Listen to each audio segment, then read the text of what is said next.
Hey everybody, Andrew Miney here, and today I want to talk to y'all a little bit about boat flipping fish, or swinging a fish in the boat. A lot of us just call it boat flipping a fish, and basically just landing fish in general.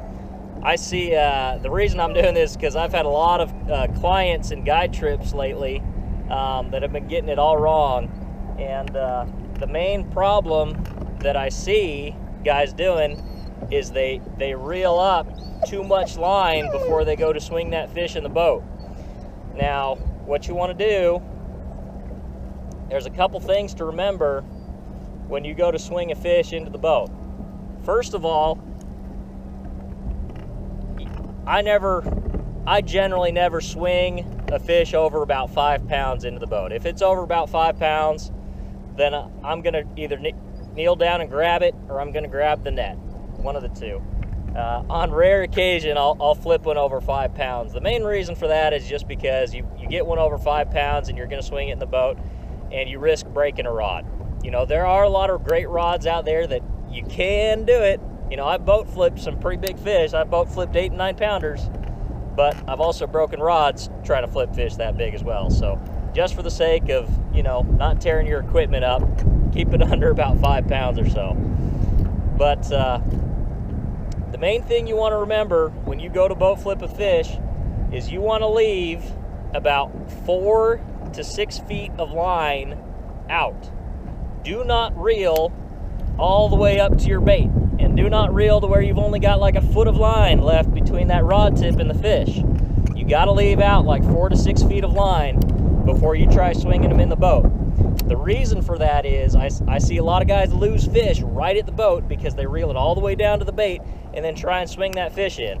And the reason for that is because, you know, just imagine you've got a fish that's attached to the end of like a stick, and, you know, you've got a hook or something on the end of that stick, and you try and swing him in on just a stick. You've got no give in that rod, and so as soon as you try to pull it up, it tears a big hole in that fish's mouth, or it'll just straighten your hooks out. Like if you're using a little treble hooks or something like that, you'll straighten that hook out. But if you leave, you know, 4 to 6 feet of line, that allows the rod to absorb a lot of that shock as you go to swing that fish in the boat.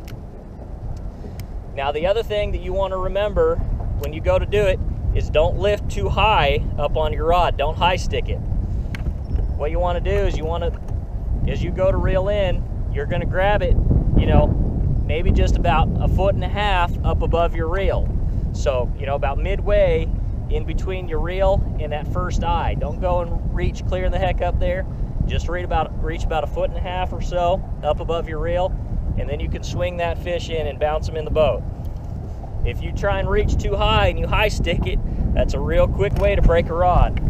The other thing you guys want to remember is you want to consider, you know, what tackle you're using before you go and try and boat flip a fish. Obviously, you're drop shotting with 8 pound, 6 pound line, something like that.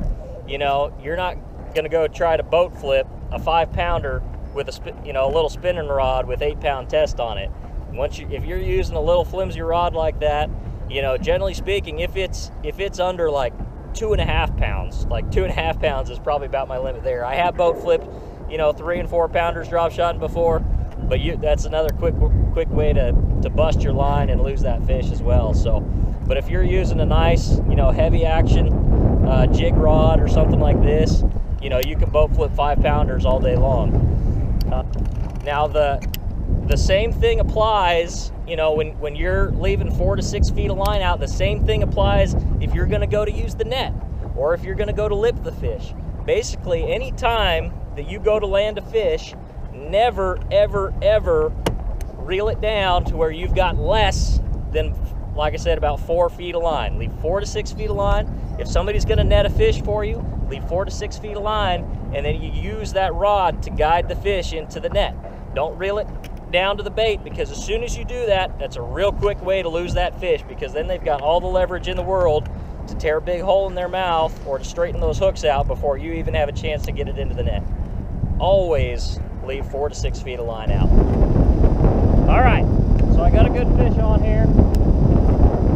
I'm gonna boat flip him on camera here for you. The idea is I'm gonna get him 4 to 6 feet away, bounce them in. Hopefully I don't lose them. We'll see what happens. All right.